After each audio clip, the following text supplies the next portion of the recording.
നമസ്കാരം സുഹൃത്തുക്കളെ, ജോയാണ്.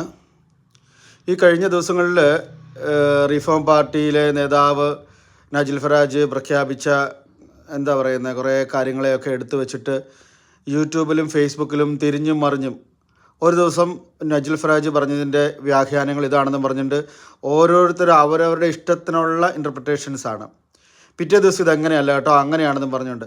എന്നാൽ സത്യം പറഞ്ഞാലുണ്ടല്ലോ, ഇതിനകത്ത് പെട്ട കുറേ പാവപ്പെട്ട മനുഷ്യരുണ്ട്, കൺഫ്യൂസ്ഡ് ആയിട്ടുള്ളവരുണ്ട്. അവർക്ക് PR കിട്ടുമോ, അവരുടെ ജീവിതം പ്രശ്നമായോ, അങ്ങനെയാണ്. നമ്മുടെ ഒരുപാട് ആളുകൾ അതിനകത്ത് ടെൻഷനാവുന്നുണ്ട്. പക്ഷേ സത്യം പറഞ്ഞാലുണ്ടല്ലോ, ഈ പറയുന്ന മനുഷ്യർ എന്തിനാണെന്ന് വെച്ച് കഴിഞ്ഞാൽ കുറേ പേര് ചുമ്മാ ഇവരുടെ ഈ വ്യൂവേഴ്സിനെ കൂടാനായിട്ട് തമ്മിലൊക്കെ ഈ പറയുന്ന പോലെ നജിൽ ഫറാജ് പറയുന്നത് കേട്ടാൽ നിങ്ങൾ ഞെട്ടും, ടോമി റോബിൻസൺ ചെയ്യാൻ പോകുന്നത് കണ്ടാൽ നിങ്ങൾ ചാകും, ഈ പറയുന്ന കൂട്ടുള്ള കാര്യങ്ങളാണ്. എന്നിട്ട് നമ്മുടെ നാട്ടിലൊക്കെ നിൽക്കുന്ന മനുഷ്യരുണ്ടല്ലോ, അവർ ചിന്തിക്കുന്ന കാര്യങ്ങളുണ്ട്. നമ്മുടെ കാരണവന്മാർ അല്ലെ ബന്ധുക്കളടക്കമുള്ള എത്രയോ ആളുകൾ നാട്ടിലുണ്ട്. അവരും ഇപ്പം UK ഒരുമാതിരിപ്പെട്ട എല്ലാ കുടുംബങ്ങളിൽ നിന്ന് ഓരോ ആൾക്കാർ ഇവിടെയുണ്ട്.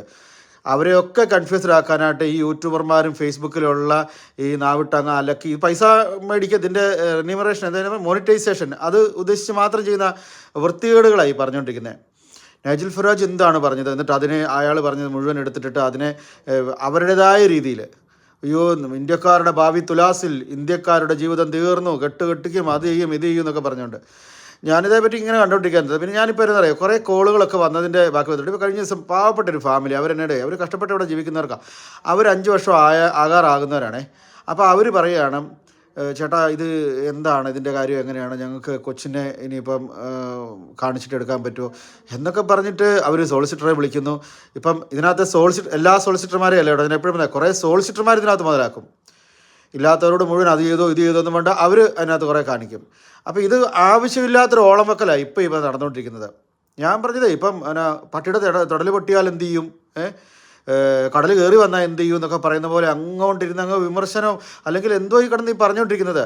ഇന്ത്യയിൽ നിന്ന് വന്ന ആൾക്കാർ, ഇപ്പം നമ്മളെ സംബന്ധിച്ച് ഇന്ത്യക്കാരുടെ കാര്യമല്ലേ പറയുന്നത്, എസ്പെഷ്യലി കേരളത്തിലെ ആൾക്കാരുടെ കാര്യം പറയേണ്ട കാര്യമുള്ളൂ, എങ്കിലും പറയുന്നു.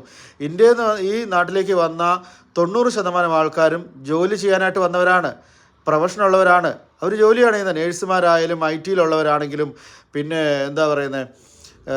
ഇപ്പം സീനിയർ കെയറേഴ്സ് അടക്കമുള്ള അങ്ങനെ എല്ലാവരും, പിന്നെ അവരുടെ ഡിപ്പെൻഡൻസ് അവരുടെ പിള്ളേർ, അതങ്ങനെ. പിന്നെയുള്ളത് സ്റ്റുഡൻസ്. ഇതിലാരാന്നേ ഇതിന് മാത്രം ഇങ്ങനെ ആരെ എങ്ങോട്ട് തല്ലി ഓടിക്കുന്ന കാര്യം പറഞ്ഞ് ഇതുപോലെ നിങ്ങൾ ഈ ഭയപ്പെടുത്തി ഈ പറയുന്ന പരിഭ്രാന്തി പരത്തേണ്ട കാര്യം തന്നെയായിരിക്കുന്നത്. ഒരു ദിവസം ഇരുന്ന് ഇങ്ങനെ പറഞ്ഞിട്ട് പിറ്റേന്ന് രാവിലെ ഈ നജിൽ ഫറാജ് പറഞ്ഞതിനകത്ത് ഇങ്ങനെ ഞാൻ തിരുത്തും, ടോമി റോബിൻസൺ വണ്ടിയെ കയറി എന്ന് പറഞ്ഞ് ഇങ്ങനെയാണ്. എന്ത് കാര്യം ഇടാവേ, നിങ്ങൾക്കൊക്കെ നാണമില്ലടാവേ. നിങ്ങൾ ഈ മോണിറ്റൈസേഷന് വേണ്ടി ജനത്തിൻ്റെ സമാധാനം കെടുത്തുന്ന മെസ്സേജസ് എന്നാ ചെയ്തുകൊണ്ടിരിക്കുകയാണ്. വേറെ പണി, വേറെ സബ്ജക്റ്റുകൾ എടുത്ത് ചെയ്യടാ. ജനത്തിന് ഗുണപരമായ കാര്യം, നിങ്ങളൊരു 10 രൂപ നമ്മൾ കയ്യിലോട്ട് മേടിക്കുമ്പോഴേ അതിനകത്ത് വേറൊരാൾക്ക് സർവീസ് ചെയ്യുന്നുള്ളൊരു സമാധാനം ഉണ്ടെങ്കിൽ അത് വലിയൊരു കാര്യമല്ലേ. മറ്റുള്ളവരുടെ ഇടയിലോട്ട് പരിഭ്രാന്തി പരത്തിക്കൊണ്ട് ഇങ്ങനെയുള്ള മെസ്സേജസുകൾ പരത്തുന്നത്. ഞാൻ എൻ്റെ സഹോദരങ്ങളെ പൊതുവായിട്ട് ഇതിനെപ്പറ്റിയുള്ള അഭിപ്രായം പറയാവേ, അക്ക വിട്ടും എണ്ണ വിട്ടും നേരത്തെയും പിടിച്ചും ഒന്നും അല്ല പറയാൻ പോകുന്നത്. നിങ്ങളുടെ ബുദ്ധി കൊണ്ട് നിങ്ങളും ആലോചിച്ച് നോക്കുക. ഇവിടെ ഉള്ളവരായാലും നാട്ടിലുള്ള ഇവിടുത്തെ പൊളിറ്റിക്സ് അത്ര അറിയത്തില്ലാത്ത ആൾക്കാരാണെങ്കിലും എന്നെ കേൾക്കുന്നവരോട് എനിക്ക് പറയാനുള്ള കാര്യങ്ങളാണ് പറയുന്നത്. ഇപ്പോൾ ഇതിനു മുമ്പേ ബ്രെക്സിറ്റ് എന്ന് പറഞ്ഞൊരു സംഭവം നടക്കുന്നുണ്ടായിരുന്നു. ഇപ്പോൾ ബ്രെക്സിറ്റ് പാടില്ല, അതായത് യൂറോപ്യൻ യൂണിയനെ പുറത്താക്കുന്നൊരു വിഷയമായിരുന്നത്. അത് ചെയ്യരുത്, കോവിഡിന് മുമ്പുള്ളൊരു കാര്യമാണേ, അത് ചെയ്യരുത്, അത് ശരിയല്ല. അതിൻ്റെ പേരിൽ ഒരുപാട് സാമ്പത്തിക വിഷയങ്ങളുണ്ട്. അന്ന് പ്രൈം മിനിസ്റ്റർ ഡേവിഡ് കാമറൂണാണ്. ഇദ്ദേഹം അതിനെ സപ്പോർട്ട് ചെയ്ത ഒരാളാണ്. വേണ്ട, ബ്രെക്സിറ്റ് വേണ്ട, അതിന് ഇന്ന കാരണങ്ങളുണ്ടെന്ന് പറഞ്ഞിട്ട്. പക്ഷെ നിങ്ങൾക്കറിയാമോ, ഒരു പൊതുവികാരം ഇങ്ങ് ഇറങ്ങുമ്പോഴേ, ഒരു പൊതുവികാരം പൊളിറ്റീഷ്യൻസ് അല്ലേ, അവർക്കത് ഓരോ രീതിയിൽ അതിനെ കൈകാര്യം ചെയ്യാൻ പറ്റും. അപ്പോൾ അങ്ങനെ നിൽക്കുമ്പം മുൻപന്തി നിൽക്കുന്ന ആൾക്കാർ, അധികാര കസാര എല്ലാവർക്കും മോഹമുള്ള സാധനം തന്നെയല്ലേ. അത് ഏത് നാട്ടിലും, അത് UK ആയാലും ഇന്ത്യ ആയാലും എവിടെ, എല്ലായിടത്തും അങ്ങനെ തന്നെയാണ്. അന്ന് ഈ പറയുന്ന അവർ ഇമിഗ്രേഷൻ മിനിസ്റ്റർ ആയിരുന്നു അന്നത്തെ പുള്ളിക്കാരി, തെരേസ മേയ്. അവരെല്ലാവരും കൂടി ഇതിൻ്റെ മുന്നോട്ട് വന്ന് ഇപ്പോൾ ഈ നജിൽ ഫറാജിൻ്റെ ഇപ്പോൾ ഇതുപോലുള്ള പ്രസ്താവനകൾ മുന്നോട്ട് നടത്തി അവർ പറയുന്നൊരു ഡയലോഗും മറ്റുമൊക്കെ ഉണ്ട്. Brexit is Brexit. Brexit means Brexit. And I know because we're Great Britain that we will rise to the challenge. Brexit means Brexit. I'm very clear Brexit does mean Brexit. And we're going to make a success of it. The United Kingdom is leaving the European Union. അതായത് വെട്ടൊന്ന് മുറിരണ്ടെന്നുള്ള രീതിയിലുള്ള തീരുമാനമൊക്കെ എടുത്ത് ഭയങ്കരമായിട്ട് വന്നു. പിന്നീട് അവർ പോയത് എങ്ങനെയാണെന്ന് നിങ്ങൾക്ക് ആർക്കല്ലാണ് നിങ്ങൾ ഇതിനകത്ത് പറ്റുമെങ്കിൽ ഞാൻ വീഡിയോ ഇട്ട് തരാം, നിങ്ങളൊന്ന് കണ്ടു നോക്കിക്കോ. അപ്പോൾ ഇവരെ എടുത്ത് ഉയർത്തിപ്പിടിച്ചതും ഈ നാട്ടിലെ മനുഷ്യർ തന്നെയാണ്. ശരിയാണ് അവിടെ പറയുന്നത്, ശരി, ഇതിനെല്ലാം പുറത്താക്കണം. നമ്മൾ ആ സമയത്തൊക്കെ ഉണ്ടല്ലോ ഈ കൂടെ ജോലി ചെയ്യുന്നവരാണെങ്കിലും പുറത്തൂടെയുള്ള ആൾക്കാരൊക്കെ ആയിട്ട് നമ്മളിപ്പോൾ യൂറോപ്പിലുള്ള ആൾക്കാരോട് സംസാരിക്കും, അങ്ങനെയുള്ളവരോട് ജോലി ചെയ്തിട്ടുണ്ട് നിൽക്കുമ്പോഴും നമ്മളെപ്പോഴും ലണ്ടനിൽ ബന്ധപ്പെട്ട ഓരോ കാര്യങ്ങൾ ചെയ്തുകൊണ്ടിരിക്കുന്ന ആളാണ്. അപ്പോൾ അവിടെ നിന്ന് നമ്മളെല്ലാ കാര്യങ്ങളും കണ്ട് മനസ്സിലാക്കിയും എല്ലാവരുടെ അഭിപ്രായങ്ങളൊക്കെ എന്താ നടക്കാൻ പോകുന്നത്, എന്തായിരിക്കും ഇതിൻ്റെ പേരിൽ ഉണ്ടാകാൻ പോകുന്നതെന്നൊക്കെ പറഞ്ഞു. അപ്പോൾ ഇത് ഈ പറയുന്ന ഒന്നും പ്രശ്നമില്ല, അങ്ങോട്ട് ആരാണ്ടൊക്കെ കാരണം ഞങ്ങൾ അങ്ങോട്ട് വലിയ കുഴപ്പത്തിലായെന്ന് വരുത്തി തീർക്കുന്ന പ്രസ്താവനകൾ ഈ തെരേസ മേ അടക്കമുള്ള ആൾക്കാരെന്ന് ഇറക്കി. ഡേവിഡ് കാമറൂൺ എന്ന് പറയുന്നുണ്ട്, ചെയ്യരുതെന്ന് പറയുന്നുണ്ട്. പക്ഷേ അദ്ദേഹത്തിനെ പുറത്താക്കി, നിമിഷ നേരം കൊണ്ട് പുറത്താക്കിയിട്ട്, അപ്പം ഇവരുടെ ഒന്നും കഴിവല്ല കേട്ടോ. എപ്പോഴും ഇവിടുത്തെ മുൻപന്തിയിലുള്ളത് ഏറ്റവും കൂടുതൽ ഇവിടെ എന്ത് കാര്യങ്ങൾക്കും എൻഡ് ഓഫ് ദി ഡേ ഇവിടുത്തെ ജനം തന്നെ തീരുമാനിക്കും. ഇതൊക്കെ ഒരു അഡ്മിനിസ്ട്രേഷൻ പോസ്റ്റ് മാത്രമേ ഉള്ളൂ. നമ്മുടെ നാട്ടിലെ പോലെ ഇവിടെ രാജാവിനെ കാണുമ്പോൾ ഏറ്റു നിൽക്കുന്ന മനുഷ്യരല്ല എങ്കിൽ ഈ ബ്രിട്ടീഷ് പീപ്പിൾ അവരെ സംബന്ധിച്ച് അവരിതിനെയൊക്കെ ഒരു അഡ്മിനിസ്ട്രേഷൻ ജോലി പോലെ തന്നെ ഇവരെയൊക്കെ കണ്ടിരിക്കുന്നത്. നിങ്ങൾ നോക്കുക, ഒരു പ്രാവശ്യം ഈ ട്യൂബ് ട്രെയിനിൽ അന്നത്തെ കാമറൂൺ തന്നെയാണെന്ന് എനിക്ക് തോന്നുന്നത് കയറി, എന്താ പറയുന്നത്, വെസ്റ്റ് മിനിസ്റ്റർ ഭാഗത്ത് നിന്ന് കണ്ട് പുള്ളി ട്യൂബ് ട്രെയിനിൽ കയറുമ്പോൾ അതിലിരിക്കുന്ന ആൾക്കാർ മുഴുവൻ അവിടെ ഇരിപ്പുണ്ട്. അങ്ങനെ അവിടെ നിന്നൊരു പത്രം വായിച്ചുകൊണ്ട് വന്ന് സ്റ്റോപ്പ് വന്നപ്പോൾ ഇറങ്ങി അങ്ങോട്ട് പോയി. അവിടെ ഇരിക്കുന്നവർ അവിടെ നിന്ന് അവർ പത്രം വായിച്ചുകൊണ്ട് ഇവിടെയാണ് എന്തായിരിക്കും, നമ്മുടെയൊക്കെ അവിടെ ആയിരിക്കും, അയ്യോ ബ്ലാക്ക് ഹാറ്റ്സ് വന്നു, അത് വന്നു, ഇത് വന്നു, മിഷൻ ഗണ്ണ് വന്നു, തോക്ക് വന്നു, ജനമെല്ലാം മാറി, പ്രധാനമന്ത്രി എന്നൊക്കെ പറഞ്ഞ് തൊടാനും മിണ്ടാനും പറ്റാത്തൊരു സാർ. ഇതല്ലെന്നേ, നിങ്ങളെ ഒരു അഡ്മിനിസ്ട്രേഷനിലേക്ക് എത്തിക്കുന്നു, ജനം വോട്ട് ചെയ്ത് എത്തിക്കുന്നു. അവിടെ ഇരുന്ന് ഞങ്ങൾക്ക് ഹിതകരമായ രീതിയിൽ നിങ്ങൾ ഭരിക്കുക. ഞങ്ങൾക്ക് ഇവരെ സംബന്ധിച്ച് അവർ സന്തോഷത്തിൽ ജീവിക്കുന്ന ആൾക്കാർ, ടെൻഷൻ ഇഷ്ടമില്ല, എൻജോയ് ചെയ്ത് ജീവിക്കുന്ന ആൾക്കാരാണ്. എന്താ പറയുക, ജോലി ചെയ്യുക, അതനുസരിച്ച് അവർക്ക് ഈ പറഞ്ഞ വീക്കെൻഡ്സൊക്കെ ആഘോഷിക്കുക, അതുപോലെ ഹോളിഡേയ്സ് ആഘോഷിക്കുക, സമാധാനപരമായിട്ട് അവർക്ക് ജീവിക്കുന്നൊരു മനുഷ്യരാണ്. അവർക്ക് ടെൻഷൻ ഉണ്ടാക്കരുത്, അതേ ഉള്ളൂ അവരുടെ പ്രശ്നം. അപ്പോൾ അതിനാര് വന്നാലും കുഴപ്പമില്ല. ആ സമയത്ത് ഈ ബ്രെക്സിറ്റ് നടക്കുന്ന സമയത്ത് ഉള്ളവർ മുഴുവൻ വന്ന് നമ്മളെ മുതലാക്കുക, യൂറോപ്യൻ യൂണിയൻ എന്നുള്ളവർ മുഴുവൻ അവിടെ നിന്ന് നടന്നു വരുന്നു, സൈക്കിളിൽ വരുന്നു, അങ്ങനെ വരുന്നു, ഇങ്ങനെ വരുന്നു, ഇവിടെ വന്ന് മുതലാക്കുകയാണെന്നൊക്കെ പറഞ്ഞ് ഭയങ്കര ബഹളമായിരുന്നു. ഇപ്പോൾ ഈ ബോട്ടേ വരുന്നവരുടെ കാര്യം പറയുന്ന പോലുള്ള കാര്യം അതിലും അപ്പുറത്തെ വർത്തമാനങ്ങൾ പറഞ്ഞ് ശരി ബ്രെക്സിറ്റ് അങ്ങനെയൊന്നും സമ്മതിക്കാതെ ബ്രെക്സിറ്റ് നടത്തി. ഈ ബ്രെക്സിറ്റ് അങ്ങ് നടത്തി കഴിഞ്ഞിട്ട് ഞാൻ പറഞ്ഞില്ലേ, ബ്രെക്സിറ്റ് നടക്കുന്ന ഒരു ചിന്ത വന്നപ്പോഴേക്കും, പ്രത്യേകിച്ച് തെരേസ മേയുടെ ആ വർത്തമാനങ്ങളും കാര്യങ്ങളും ഇവിടെ നിന്ന് ഒരു മനുഷ്യർക്കും അത് മാത്രമല്ല, യൂറോപ്യൻ യൂണിയനിലെ ആൾക്കാരെയാണ് അന്ന് ഇവർ ബ്രെക്സിറ്റ് അടിച്ച് പുറത്താക്കാൻ ശ്രമിക്കുന്നത്. അവരെന്ന് പറയുമ്പോൾ കൂടുതലായിട്ട് ആത്മാഭിമാനമുള്ള മനുഷ്യരാണ്. അവരോട് ആ സമയത്ത് പറയുന്നുണ്ട്, ഒന്നെങ്കിൽ നിങ്ങൾ പാസ്പോർട്ട് മാറി ഇവിടുത്തെ നാഷണാലിറ്റി ആകണം, അല്ല എന്നുണ്ടെങ്കിൽ നിങ്ങൾ പൊക്കോണമെന്ന് പറഞ്ഞത്, പഴയ പോലെ നിങ്ങൾക്ക് പാസ്പോർട്ട് കാണിച്ചിങ്ങോട്ട് വരാൻ പറ്റത്തില്ലെന്ന പുള്ളിക്കാരുടെ പ്രസ്താവന വരുന്നതിന് മുമ്പ് ഇവിടെ ഉള്ളവരെല്ലാം കെട്ടുപിറക്കി പോയി. അവർക്കത് താല്പര്യമില്ല, ഞങ്ങളുടെ പാസ്പോർട്ട് മാറ്റാൻ താല്പര്യമില്ല എന്ന് പറഞ്ഞ മനുഷ്യരാണ്. ഞാനൊക്കെ ആ സമയത്തൊക്കെ ഇവിടെയുള്ള എല്ലാ ആൾക്കാരും ഇങ്ങനെയുള്ള കാര്യങ്ങളിലൊക്കെ ഇടപെട്ട് സംസാരിക്കാൻ എനിക്കിഷ്ടമുണ്ട്. ഞാനിതൊക്കെ അറിഞ്ഞ് ഞങ്ങളെപ്പോലുള്ള കുറേ ആളുകൾ ഇതിനെ ചർച്ച, എൻ്റെ സമാന രീതിയിൽ ചർച്ച നടത്തുന്ന ആൾക്കാരൊക്കെ ഇങ്ങനെയുള്ള എല്ലാ കാര്യങ്ങളും അറിഞ്ഞും കേട്ടും കണ്ടുവന്ന് യൂറോപ്യൻ യൂണിയനിലെ ആൾക്കാരും ഒക്കെ ഞങ്ങൾ സംസാരിക്കുന്നത്, കൂട്ടുകാർ ജോലിയിലൊക്കെ ഉള്ളവരും അല്ലാത്തവരും ഒക്കെ ആയിട്ട്. അപ്പോൾ ഒരുപാട് പറഞ്ഞു ആർക്ക് വേണം പോയി, ഞങ്ങളുടെ പണിക്ക് പോകുന്ന പണ്ട് അവർ പോയപ്പോഴേക്കും എന്ത് ചെയ്തു, ഇവിടെ ഭയങ്കര സംഭവമാണെന്നോ. ഞാൻ പറഞ്ഞു, ഇവിടെ അല്ലെങ്കിൽ തന്നെ ഇവിടെ നഴ്സിംഗ് ഹോമുകളിലോ NHSൻ്റെ ഒക്കെ അവസ്ഥ നമുക്കറിയാമല്ലോ, സ്റ്റാഫില്ല, നഴ്സിംഗ് ഹോമുകളിൽ സ്റ്റാഫില്ല, കംപ്ലീറ്റ് ഈ പറയുന്ന പോലെ ടേക്ക് അവേസ് മുഴുവൻ അടഞ്ഞും കിടന്ന് കുറച്ച് നാളേ എടുത്തുള്ളൂ. അപ്പോഴേക്കും ഇതേണ്ട കോവിഡ് വന്നു. എന്താ നടന്നത്? നിങ്ങൾ ആ സമയത്തെ കാര്യങ്ങൾ എടുത്ത് നോക്കിയാൽ കെട്ടിപ്പൊതിഞ്ഞ് എത്ര മനുഷ്യരെയാണ് കൊണ്ടുപോയിട്ടത്. എവിടെ ഉണ്ടായിരുന്നു സ്റ്റാഫ്? എവിടെയെങ്കിലും ഒരു സ്റ്റാഫ് ഉണ്ടായിരുന്നോ? ഒരാൾ പോലും എൻ്റെ ഹോമിൽ വർക്ക് ചെയ്യാനായിട്ടില്ല. നീ ആരെങ്കിലും ഒന്ന് വിട്, ഞാൻ എന്ത് വേണമെങ്കിലും, നീ പറയുന്ന പൈസ എന്നൊക്കെ പറഞ്ഞ് എന്നെയൊക്കെ വിളിച്ച നഴ്സിംഗ് ഹോമുകളുണ്ട് ഇവിടെ. അതിനകത്ത് പ്രായമായ അമ്മച്ചിമാരും അപ്പച്ചന്മാരും കിടക്കുക, കോവിഡ് പിടിച്ച് ആരും പോകുന്നില്ല. അതുപോലെ പിന്നെ ഇവിടുത്തെ ഏത് സ്റ്റാഫ് വരുന്ന കാര്യമാണ് പറയുന്നത്. അവർ പോയി, യൂറോപ്യൻ യൂണിയൻകാർ അവരുടെ വഴിക്ക് പോയി, മനസ്സിലായോ? അപ്പോൾ അങ്ങനെ നിൽക്കുമ്പോഴാണ് പടയുന്ന കോവിഡ് എല്ലാം കൂടെ കഴിഞ്ഞപ്പോഴേക്കും ഇന്ത്യക്കാരുമായിട്ട് ടൈപ്പായിട്ട് പിള്ളേരെ മുഴുവൻ കയറ്റിക്കൊണ്ട് വന്നു. നേഴ്സുമാർക്ക് IELTS മാറ്റി കൊടുത്ത് OET ആക്കി കൊടുത്തു. പിന്നെ എന്താ പറയുന്നത്, കേരളമാർക്ക് വിസ കൊടുക്കുന്നു. അങ്ങോട്ട് കൊടുത്തില്ലേ? ഫൈനാൻസ് വേണമായിരുന്നു ആ സമയത്ത്. കാരണം കോവിഡിൻ്റെ സമയത്ത് കൺട്രി ലോക്ക്ഡൗൺ ചെയ്തപ്പോൾ ഈ മനുഷ്യർ മുഴുവൻ ദേഷ്യപ്പെട്ടു. വേണ്ട, നിങ്ങൾ വീട്ടിലിരിക്കുക, നിങ്ങൾക്ക് ഞങ്ങൾ പൈസ തരാമെന്ന് പറഞ്ഞുകൊണ്ട് ബോറിസ് ജോൺസ് ആയിരുന്നു ആ സമയത്ത് എല്ലാവർക്കും ആഴ്ച പൈസ, ഭക്ഷണം, കുടിക്കാനുള്ളതെല്ലാം കൊടുത്തുകൊണ്ടിരുന്നു. ഈ പൈസ പിന്നെ എങ്ങനെ മുതലാക്കും? ഈ പൈസ മുതലാക്കിയതാണ് നമ്മുടെ പിള്ളേർക്ക് PSW കൊടുത്തും, നമ്മുടെ നേഴ്സുമാരെ കൊണ്ടുവന്നും, നമ്മുടെ സീനിയർ കാരന്മാരെയൊക്കെ കൊണ്ടുവന്ന് അതിനൊക്കെ വിസ ചാർജായിട്ടും ഉള്ള സർവീസ് ചാർജായിട്ടും പിള്ളേരുടെ ഫീസൊക്കെ ആയിട്ട് ഇത് അങ്ങനെയാണ് മെയിൻറ്റെയിൻ ചെയ്തു പോയത്. അപ്പം നിങ്ങൾ മനസ്സിലാക്കണമെന്നറിയോ, ഒരു സംഭവം നടക്കുമ്പോൾ അതിനെ ഇപ്പോൾ ശരി ഒരു വിഷയം അവിടെ നടന്നു, പക്ഷേ എല്ലാ കാലത്തും അവരവരുടെ കാര്യങ്ങൾ നോക്കുന്നവരാ. ഇംഗ്ലീഷുകാരുടെ കാര്യമാണ് പറഞ്ഞത്, ഇംഗ്ലണ്ടിലെ യുക്കയുടെ കാര്യമാണ് പറഞ്ഞത്. അവരവരുടെ കാര്യങ്ങൾ നോക്കും. അവരതിന് അവരുടെ സമാധാനം ഉണ്ടാക്കാനായിട്ട് എന്തൊക്കെ വേണം, അവരുടെ ഫൈനാൻസ് സെറ്റപ്പ് ആക്കാനായിട്ട് അതെല്ലാം അവർ നിമിഷ നേരങ്ങൾ കൊണ്ട് അവർ അവിടെ കൂടി ആഴ്ച നിയമം മാറ്റുന്നവരാണ് പാർലമെൻറ്റിൽ കൂടി ഇരുന്നിട്ട്. അവരുടെ രാജ്യത്തിന് വേണ്ട കാര്യങ്ങളൊക്കെ അവർ ആ കാര്യത്തിൽ തീരുമാനം എടുത്ത് പോകുന്നൊരു മനുഷ്യരാണ്. അപ്പോഴാണ് ഇപ്പോൾ ഈ പറയുന്ന ഒരു മനുഷ്യൻ വന്നിട്ട്, തെരേസ മേയുടെ അപ്പുറത്തിരിക്കുന്ന ഒരു മനുഷ്യൻ വന്നിച്ച് ഇത് ഇപ്പം അതൊരു പ്രശ്നം തന്നെ ഇല്ലെന്ന് പറഞ്ഞില്ല. അതിനെയൊന്നും നമ്മൾ നോർമലൈസ് ചെയ്ത് പറയുന്നില്ല. ബോട്ടേ വന്ന മനുഷ്യർ മുഴുവൻ ഇവിടെ വന്ന അതിന് പ്രത്യേക ഒരു സമുദായത്തെ ഞാനെടുത്ത് പറയുന്നുമില്ല. ഇതിപ്പോൾ അങ്ങനെ പറയുമ്പോൾ മുസ്ലിംസ് എന്നുള്ളൊരു സമുദായത്തെ എടുത്ത് പറഞ്ഞ് അങ്ങനെ എല്ലാ മുസ്ലിംസും കുഴപ്പക്കാരാണോ? ആണോ? എന്ത് നല്ല മനുഷ്യരുള്ളതെന്ന് പറയാം. നമ്മളൊക്കെ എനിക്കൊന്നും ഒരിക്കലും അങ്ങനെ ചിന്തിക്കാൻ പോലും പറ്റില്ല. കാരണം അത്രയും ദയ സ്നേഹമൊക്കെ ഉള്ള മനുഷ്യരുള്ള ആൾക്കാർ നമുക്കറിയാം. അതിനകത്ത് ചില മനുഷ്യർ കാണിക്കുന്ന വൃത്തിയോട് വരുമ്പോഴേക്കും ആ ഒരു കാറ്റഗറി അങ്ങ് പേര് പറയുക, മുസ്ലിംസ് എന്ന് പറയും. അപ്പം നല്ല മനുഷ്യരോ അതിനകത്ത് കിടക്കുന്നത്? അവർ ചെയ്ത നന്മയോ, 5 നേരം നിസ്കരിച്ച് മറ്റുള്ളവർക്ക് ദാനം കൊടുത്ത് വേറൊരാളോട് കൈൻഡായിട്ട് പെരുമാറുന്ന എന്തോരം മനുഷ്യരുണ്ടെന്നറിയോ? നമ്മളൊക്കെ അങ്ങനെയുള്ള മനുഷ്യരെയാണ് കണ്ടിരിക്കുന്നത്. ഇപ്പോൾ പറഞ്ഞു വന്നാൽ അതല്ല, ഈ ബോട്ടേ വരുന്ന മനുഷ്യരുടെ കഥയാണ് പറഞ്ഞത്. ഈ ബോട്ടേ വരുന്ന മനുഷ്യരെല്ലാം കൂടെ വന്ന് ഇവരെ ഹോട്ടലിൽ UK കൈൻഡ് ആയതുകൊണ്ട്, ചാരിറ്റിയിലൊക്കെ കൈൻഡ് ആയിട്ടുള്ള ആൾക്കാരായതുകൊണ്ട് അവരുടെ ഈ പറയുന്നത് പോലുള്ള ദയ അല്ലെങ്കിൽ ഹ്യൂമൻ റൈറ്റ്സ് ഒക്കെ ചിന്തിച്ചാണ് ഈ യുദ്ധമൊക്കെ നടക്കുന്നിടത്തുനിന്നും അല്ലെങ്കിൽ ഗതിയില്ലാതെ വരുന്നിടത്തും ഇവിടെ കൊലപാതകം എന്നൊക്കെ പറഞ്ഞ് ബോംബ് പൊട്ടിച്ചതൊക്കെ പറയുമ്പോൾ ആൾക്കാർ ഇങ്ങോട്ട് വരുമ്പോൾ ഇവരെ സ്വീകരിച്ച് കൊണ്ടുവന്ന് ഹോട്ടലിൽ താമസിച്ച് അവർക്ക് ഭക്ഷണം കൊടുത്ത് അങ്ങനെ നിൽക്കുന്നത്. ഇവർ വന്ന് ഈ ഹോട്ടലിൽ താമസിച്ച് ഇവർ 5 വർഷം കഴിയുമ്പോൾ ഇവർക്ക് PR കൊടുത്ത് അല്ലെങ്കിൽ ഇവർക്ക് വിസ കൊടുത്ത് ഇവർക്ക് ഈ പറയുന്ന ബെനിഫിറ്റ്സ് മുഴുവൻ ക്ലെയിം ചെയ്യുമ്പോൾ, ഈ ബെനിഫിറ്റ്സ് എന്ന് പറയുമ്പോൾ നാട്ടിലുള്ളവരൊക്കെ മനസ്സിലാക്കേണ്ടായിരിക്കണേ, യൂണിവേഴ്സൽ ക്രെഡിറ്റ് എന്നൊക്കെ പറഞ്ഞൊരു സംഭവമുണ്ട്. അതായത് ഇവിടെയുള്ള മനുഷ്യർക്ക് ഗവൺമെൻറ്റിൻ്റെ കയ്യിൽ നിന്ന് കിട്ടുന്ന പല രീതിയിലുള്ള അലവൻസുകളെയാണ് പറയുന്നത്. Job seekers allowance, child benefit എന്നൊക്കെ പറഞ്ഞ് ഗവൺമെൻറ് കൊടുക്കുന്ന കുറേ പൈസകളുണ്ട്. അതായത് കൊച്ചുങ്ങൾ പ്രായമാകുന്നവരെ അവർക്കൊരു പൈസ, ജോലി ഇല്ലാന്ന് പറഞ്ഞുകൊണ്ടൊന്ന് ക്ലെയിം ചെയ്ത് കഴിഞ്ഞാൽ അവർക്കുള്ള പൈസ, അതുപോലെ യൂണിവേഴ്സൽ ക്രെഡിറ്റ്. ഇപ്പം അങ്ങനെയുള്ള പൈസകളൊക്കെ ഇവർ ക്ലെയിം ചെയ്തെടുത്തു. അപ്പോൾ ഇവർ പാവങ്ങളാണല്ലോ, ഈ വോട്ടേ വന്നവർ പാവങ്ങളാണല്ലോ, അവർക്ക് ജോലി ഇല്ലെന്നോർത്ത് ഗവൺമെൻറ് അങ്ങ് കൊടുത്തു തുടങ്ങിയപ്പം അവരങ്ങ് മുതലാക്കി. വരുന്നവർ വലിയ ഹോട്ടലുകളിൽ താമസിച്ചു. അപ്പോൾ ഈ ഫണ്ട് എവിടെ നിന്ന് വരുന്നു എന്നുള്ളൊരു ചോദ്യമുണ്ട്. അപ്പോൾ ഈ യൂണിവേഴ്സൽ ക്രെഡിറ്റിന് ഈ ഗവൺമെൻറ്റിന് എവിടെ നിന്നാണ് ഈ പൈസ എല്ലാം വരുന്നത്? ആ പൈസയുടെ കണക്കാണ് ഇവിടെ വേറൊരു വിഷയം.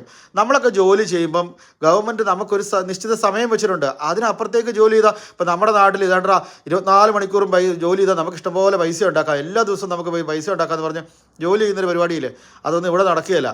ഇവിടെ നമുക്ക് ഇഷ്ടംപോലെ ജോലി ചെയ്തിട്ടങ്ങ് വരില്ല. ഇവിടെ ഓരോ ജോലിക്കും ഓരോ നിശ്ചിത സമയം കൊടുത്തിട്ടുണ്ട്. അതിനപ്പുറത്തേക്ക് ചെയ്ത് കഴിഞ്ഞാൽ എക്സ്ട്രാ പൈസയാണത്. അതെല്ലാം ടാക്സ് ആയിട്ട് ഗവൺമെൻറ് പിടിച്ചോണ്ട് പോകും. ഇത് കാശ് കയ്യിലോട്ട് കൊടുക്കുന്ന പരിപാടിയൊന്നുമല്ല. ബാങ്ക് വഴി ഗവൺമെൻറ്റിൻ്റെ NI നമ്പർ എല്ലാം കാണിച്ച് കൊടുക്കുന്ന, അതൊക്കെ എന്നാ പറയുന്നത്, അതിനെയൊക്കെ ഞാൻ എങ്ങനെയാണ് നാട്ടിലുള്ളവർക്ക് മനസ്സിലാകുന്ന രീതിയിൽ പറയുന്ന തരത്തില്ല. ഒന്നും അവർക്ക് രേഖാമൂലം ടാക്സ് കൊടുത്തുകൊണ്ടേ നമുക്കിവിടെ പേയ്മെൻറ്റ് ഒരു എംപ്ലോയിക്ക് കൊടുക്കുന്നതൊക്കെ അങ്ങനെ പറ്റുള്ളൂ. അപ്പോൾ അങ്ങനെ കിട്ടുമ്പോൾ എന്താ, ഇപ്പം ഞാൻ ജോലിക്ക് പോയി, ഞാൻ എക്സ്ട്രാ ഒരു ജോലി ചെയ്താൽ എൻ്റെ ഇത് പിടിക്കുന്ന ടാക്സ് അല്ലാതെ എക്സ്ട്രാ ജോലി വേണമെന്നില്ല. സാധാരണ ഞാൻ എൻ്റെ കറക്റ്റുള്ള സമയത്ത് ജോലി ചെയ്താൽ പോലും ഞാൻ ഗവൺമെൻറ്റിന് കൊടുക്കേണ്ട ഒരു ടാക്സ് ഉണ്ട്. ആ ടാക്സ് എല്ലാം കൂടെ ഗവൺമെൻറ്റിൻ്റെ ഫണ്ടാക്കി വെച്ചിട്ട് അതാണ് യൂണിവേഴ്സൽ ക്രെഡിറ്റ് ആയിട്ട് ഈ പറയുന്ന മനുഷ്യർ എടുത്തുകൊണ്ടിരുന്നത്. ഈ ഹോട്ടലുകളിൽ, വലിയ ഹോട്ടലുകളിൽ ഇവരെ കൊണ്ട് താമസിപ്പിക്കുക. ഈ ഇല്ലീഗൽ ഇമിഗ്രൻസിനെ അവരെ പറയുന്നത്. അതായത് അവർ റെഫ്യൂജീസ് ആണ്.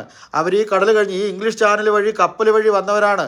ഈ സിറിയ അടക്കം ഈ ബ്രോക്കണായി പോയ കൺട്രികളിലെ എല്ലാ മനുഷ്യരും ഇങ്ങോട്ട് കപ്പലുകളിൽ വന്നു. അവരെ ഇവിടെ നല്ലപോലെ പോയിട്ട് സ്വീകരിച്ച് ഹോട്ടലിൽ താമസിപ്പിച്ച് നിർത്തിയപ്പം അവർ ജോലിക്ക് ഇറങ്ങുന്നതിന് പകരമായിട്ട് അവരുടെ ഭാഗത്ത് നിന്ന് കുഴപ്പങ്ങൾ ഉണ്ടായിട്ടുണ്ട്. എന്നാൽ അവർ ജോലി ചെയ്യുന്നവരുണ്ട്. അവർ വന്നിട്ട് ഒരുപാട് ബിസിനസ്സുകൾ സ്റ്റാർട്ട് ചെയ്യുന്നത് അത് UK ലുള്ളവർക്ക് ഗുണപരമാണ്.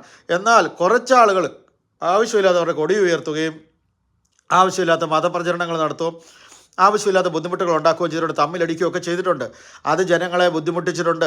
ഇതിനകത്ത് ഇപ്പോഴും പറയുന്നു, നൈജൽ ഫറാജ് എന്ന നേതാവും അല്ലെങ്കിൽ ടോമി റോബിൻസൺ എന്ന് പറഞ്ഞ നേതാവും അതുപോലുള്ള ഇപ്പോൾ ജനം കണ്ടില്ലേ, ഒരു 10 ലക്ഷം പേരൊക്കെ 1 ലക്ഷം പേരൊക്കെ ഇറങ്ങി, 10 ലക്ഷം 1 ലക്ഷം പേരൊക്കെ ഇറങ്ങി എന്ന് പറഞ്ഞിറങ്ങി. നിങ്ങൾ കണ്ടാലേ ലണ്ടനിൽ നടക്കുന്ന റാലിയൊക്കെ. ഞാൻ ഈ കഴിഞ്ഞ ദിവസം പോകുമ്പോഴൊക്കെ ഇപ്പം പഴയ പോലെ എല്ലാ ആൾക്കാർക്ക് വാക്ക് പറയുന്നത് തെറ്റെങ്കിലും പറയാം.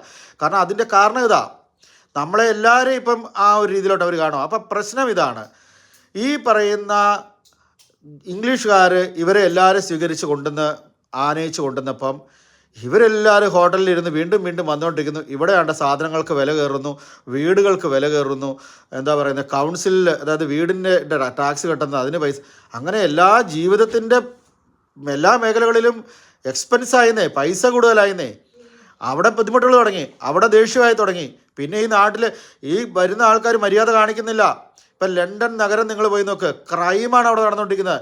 ഞാൻ പറഞ്ഞു 2011 നമ്മൾ രാത്രിയിലും പാതിരാത്രിയിലൊക്കെ അവിടെ കിടന്നുറങ്ങുന്നത്. വിക്ടോറിയയിലൊക്കെ രാത്രിയിലും അരിയിലൊക്കെ നടന്നിട്ടുള്ള മനുഷ്യ ഇന്ന് അവിടെ 6 മണി കഴിഞ്ഞ് പോയി നോക്കാൻ പേടിക്കുക. പോക്കറ്റിൽ പൈസ അടിച്ചുകൊണ്ട് പോകും, അടി തരും, അങ്ങനെയുള്ള ക്രൈം നടന്നുകൊണ്ടിരിക്കുക. നിങ്ങൾക്ക് കാണത്തില്ലേ സൈക്കിളിൽ വന്ന് തട്ടിപ്പറിച്ചിട്ട് വന്നത്? പോലീസ് ഇല്ല അവിടെ അതിന് മാത്രം. അതുപോലുള്ള പല സിറ്റികൾ, ബർമിംഗ്ഹാം സിറ്റികൾ അങ്ങനെയുള്ള മേജർ സിറ്റികളിലൊക്കെ പ്രശ്നങ്ങൾ നടക്കുന്നു. അപ്പോൾ ഇതൊക്കെ ഈ വരുന്ന ഇല്ലീഗൽ ഇമിഗ്രൻസിൻ്റെ ആൾക്കാരാണെന്ന് ഇവർ മനസ്സിലാക്കുന്നു. അതുപോലെ ഇവർ ക്യാഷ് ഇൻ ഹാൻഡ് ജോലികൾ ചെയ്യുന്നു, രേഖാമൂലം അല്ലാതെ ജോലി ചെയ്യുന്നു.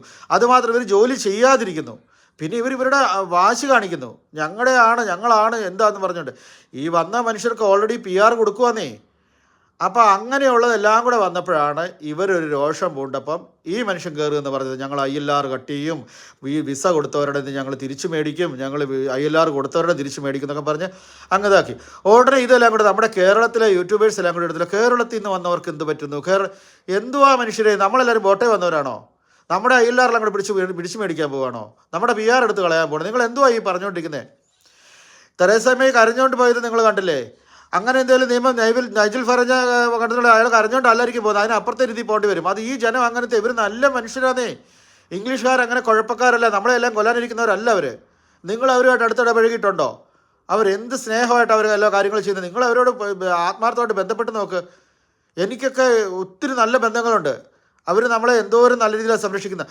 അതുമാത്രമല്ല, കേരളത്തിലുള്ള മനുഷ്യരെ നിങ്ങൾ ഈ മറ്റുള്ളവർക്ക് പരിഭ്രാന്തി വരുത്താതെ, നിങ്ങൾ ഇംഗ്ലീഷുകാരെ കാണുമ്പോൾ അവർക്ക് ഒത്തിരി കാര്യങ്ങൾ അറിയത്തില്ല. അവരോട് പറയണം, ഞാൻ വന്നത് ഇത്ര രൂപ ഞാൻ വിസയ്ക്ക് കൊടുത്തിട്ടുണ്ട്, ഇത്ര രൂപ ഞാൻ UKVAക്ക് അടച്ചിട്ടുണ്ട്, ഞാൻ വന്നപ്പോൾ ഇത്ര പൈസ ആയിട്ടുണ്ട്, എന്നോട് ഹെൽത്ത് സർവീസ് ചാർജായിട്ട് ഇത്ര രൂപ വാങ്ങിയിട്ടുണ്ട്, ഞാൻ ഒരു യൂണിവേഴ്സൽ ക്രെഡിറ്റും വാങ്ങിയിട്ടില്ല എന്ന് നിങ്ങൾ പറയാറുണ്ടോ ആരോടെങ്കിലും? ഇംഗ്ലീഷുകാരെ കാണുമ്പോൾ വളരെ സ്നേഹമായിട്ട് സംസാരിച്ച് നിങ്ങളുടെ കൂടെ ജോലി ചെയ്യുന്നവരോടൊക്കെ നിങ്ങൾ പറഞ്ഞ് മനസ്സിലാക്കിയിട്ടുണ്ടോ ഒരു പ്രാവശ്യമെങ്കിലും? ഇതൊന്നൊന്നായിട്ട് അങ്ങോട്ട് പൊക്കോളുന്നേ. നിങ്ങൾ അത് പറഞ്ഞ് മനസ്സിലാക്കണമെന്നേ. നമ്മൾ യൂണിവേഴ്സൽ ക്രെഡിറ്റ് വാങ്ങിയിട്ടില്ല, നമ്മൾ ബോട്ടിൽ വന്നിട്ടുണ്ട്. കുറച്ച് ആരാണ്ടൊക്കെ ഇവിടുന്ന് വിസയിലൊക്കെ ചാടി നിൽക്കുന്നവരുണ്ട്. അത് വളരെ കുറച്ച് പേര് ഞാൻ ഇവിടെ കാണാറുണ്ട്, വീട്ടിലൊക്കെ ജോലി ചെയ്യുന്നവരൊക്കെ. അതൊക്കെ വളരെ കുറച്ച് പേരേ ഉള്ളന്നേ. അതുപോലെയല്ല. അപ്പോൾ ഈ വഴക്കുണ്ടാകുന്ന ആർക്കെതിരെയാണെന്ന് നിങ്ങൾക്ക് മനസ്സിലായോ? ഈ വഴക്കുണ്ടാകുന്നത് മുഴുവൻ ഈ ഇല്ലീഗൽ ഇമിഗ്രൻസ് ആയിട്ട് ബോട്ടിൽ വന്ന് നാട്ടിലുള്ള ജനങ്ങളൊക്കെ കേൾക്കാൻ വേണ്ടി പറഞ്ഞാൽ ഒത്തിരി ആശങ്കയിൽ ഒരുപാട് പേരോട് ചോദിച്ചതിൻ്റെ മറുപടിയായി പറഞ്ഞത്. ഈ ഇംഗ്ലീഷ് ചാനൽ വഴി സിറിയയിൽ നിന്നും അതുപോലെ അവിടെ യുദ്ധം നടന്ന രാജ്യങ്ങളിൽ നിന്നൊക്കെ ആൾക്കാർ ബോട്ടേ കയറി ഇങ്ങോട്ട് വന്ന് ഇവിടെ ഇവർ സ്വീകരിച്ച് വലിയ ഹോട്ടലുകളിൽ 4 നേരം ഫുഡും കൊടുത്ത് വർഷങ്ങളായിട്ട് ഇവർ താമസിക്കുക, ജോലി ചെയ്യാതെ. അപ്പം നമ്മുടെ പൈസ എടുത്ത് ഇവർ തിന്നുന്നു എന്ന് കുറേ കാലം കഴിഞ്ഞപ്പോൾ ഇംഗ്ലീഷ് ജനതയ്ക്ക് ബോധ്യമായി. അവർ നഗരങ്ങൾ വൃത്തികേടാക്കി, നശിപ്പിച്ചു, പുറത്തിറങ്ങി വല്ലാത്ത പ്രശ്നങ്ങളുണ്ടാക്കി, ക്രൈമുകൾ കൂടുതലായി. എല്ലാം വന്നപ്പോൾ അവർ പറഞ്ഞു പറ്റത്തില്ല എന്ന് പറഞ്ഞു. അപ്പോൾ ഒരു നേതാവ് അത് ഏറ്റെടുത്തിട്ട് ഇന്നത് ചെയ്യുമെന്ന് പറഞ്ഞു. നേതാവ് അതല്ല പറയേണ്ടത്, വേറെ ഒത്തിരി കാര്യങ്ങൾ പറയാനുള്ളിടത്ത് പറയും, ഇതങ്ങോട്ട് പറയും. ഇതൊന്നും അങ്ങ് നടക്കുന്നൊന്നും എനിക്ക് യാതൊരു വിശ്വാസവുമില്ല. നടത്തിയാൽ പിറ്റേ ദിവസം തന്നെ ഈ ഇംഗ്ലീഷ് പീപ്പിൾ തന്നെ അവർ അഡ്മിനിസ്ട്രേഷനിലാണ് നീയൊക്കെ ഇരിക്കാൻ പറയുന്നവർ.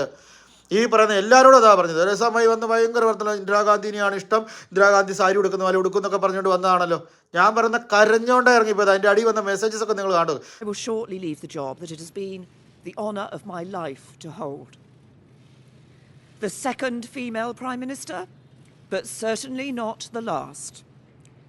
I do so with no ill will, but with enormous and enduring gratitude to have had the opportunity to serve the country I love.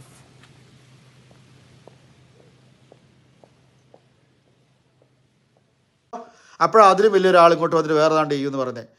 മനുഷ്യർക്ക് ഇപ്പോഴും പറഞ്ഞു, ഇവിടെ ഹ്യൂമാനിറ്റേറിയൻ കൺസെഷനുള്ള മനുഷ്യർ നല്ല മനുഷ്യരാണ്, ചാരിറ്റി ഏറ്റവും കൂടുതൽ ചെയ്യുന്നൊരു നാടാണ്. ഇവിടെ മറ്റുള്ളവരെ കരയിച്ചൊന്നും വിടത്തില്ല.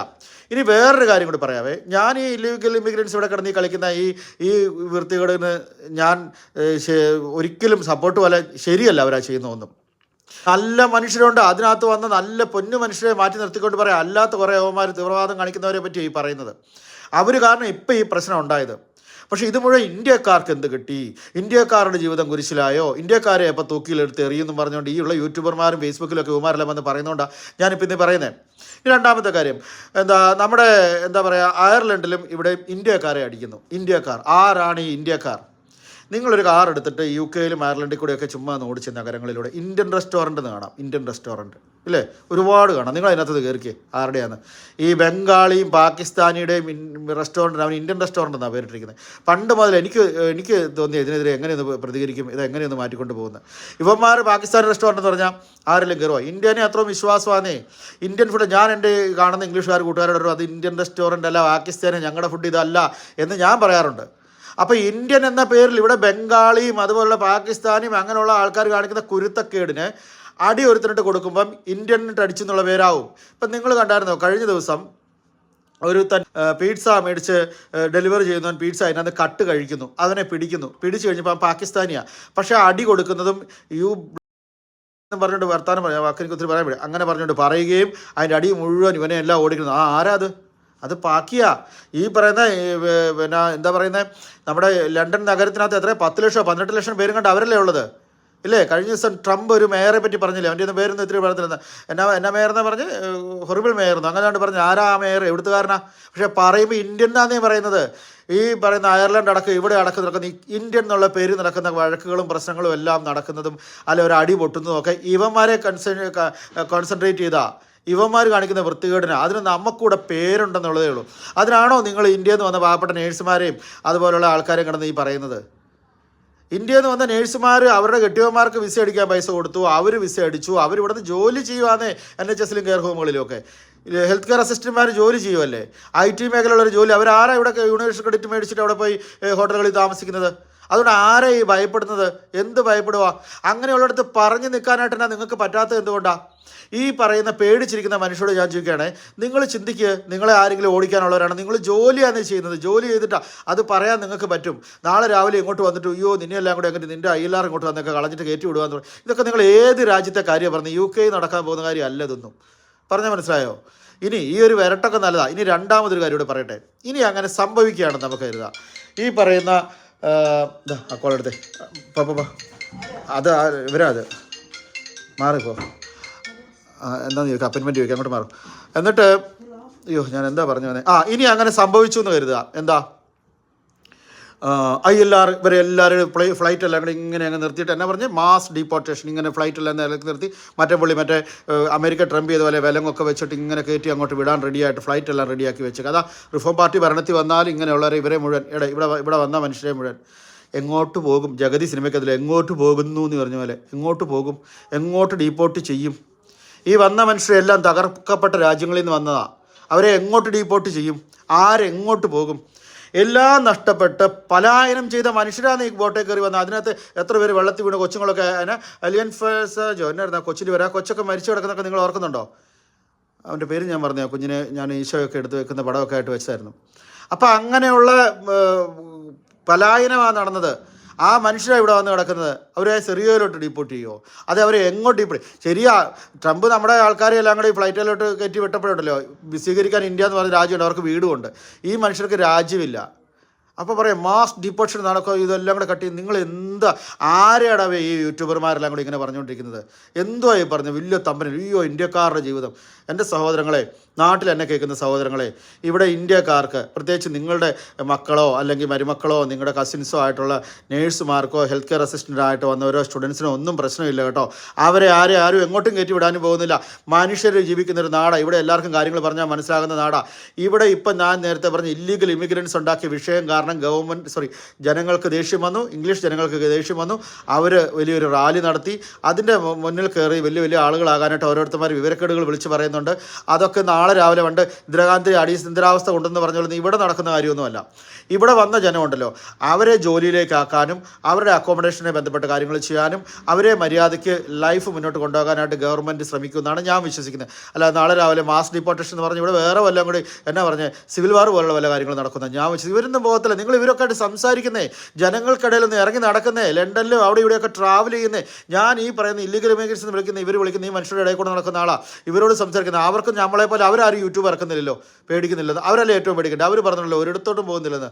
ഞങ്ങളിവിടെ ഉണ്ടാവും ജോ എന്ന് പറയുന്നുണ്ടല്ലോ, ധൈര്യമായിട്ട് തന്നെ പറയുന്നുണ്ടല്ലോ.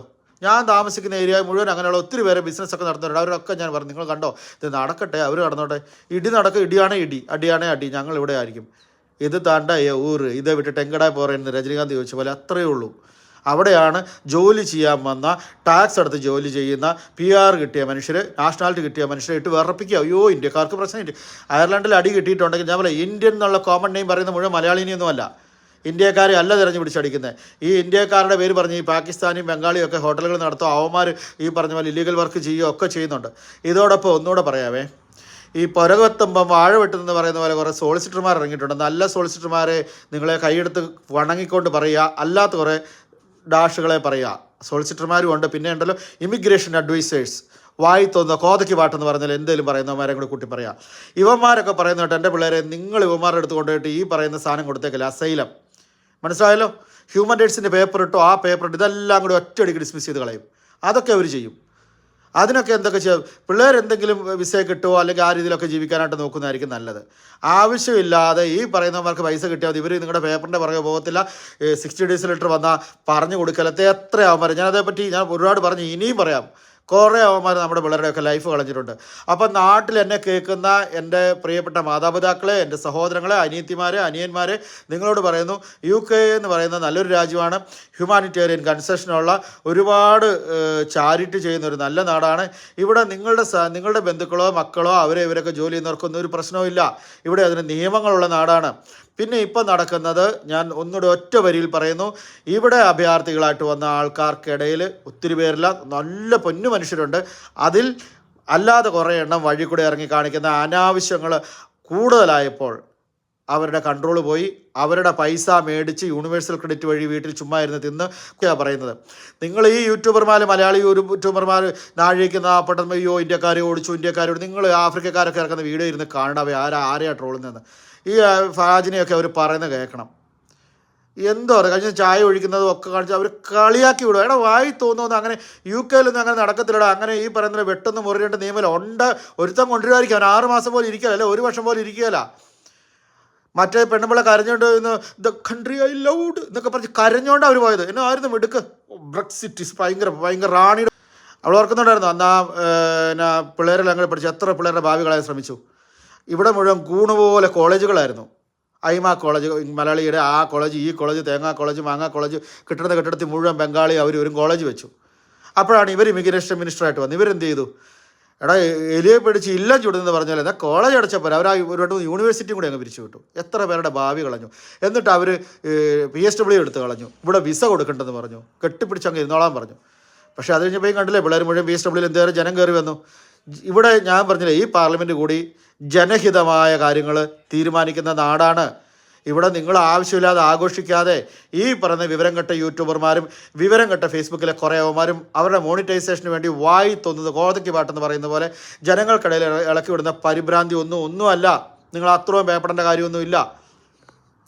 ഇവിടെ മര്യാദയ്ക്ക് ജോലി ചെയ്യാൻ വന്നവർക്ക് അവരുടേതായ നിയമത്തിനനുസരിച്ച് മുന്നോട്ട് പോകാൻ പറ്റും. നിങ്ങൾ ഓരോ ദിവസം ഓരോരുത്തരും പറയുന്നത് കേൾക്കാതെ, നിങ്ങൾക്ക് ബുദ്ധിയില്ലേ, നിങ്ങൾക്ക് വിവേചന ബുദ്ധിയില്ലേ, നിങ്ങൾ വാർത്തകൾ നടക്കുന്ന ചർച്ചകൾ ഈ യൂട്യൂബർമാർ മലയാളത്തിൽ പറഞ്ഞ വിവരക്കേട് കേട്ടോണ്ടിരിക്കല്ലേ സഹോദരങ്ങളെ. ഇച്ചിരി നീണ്ടുപോയി. താങ്ക് യു വെരി മച്ച് കേട്ടോ. Thank you very much.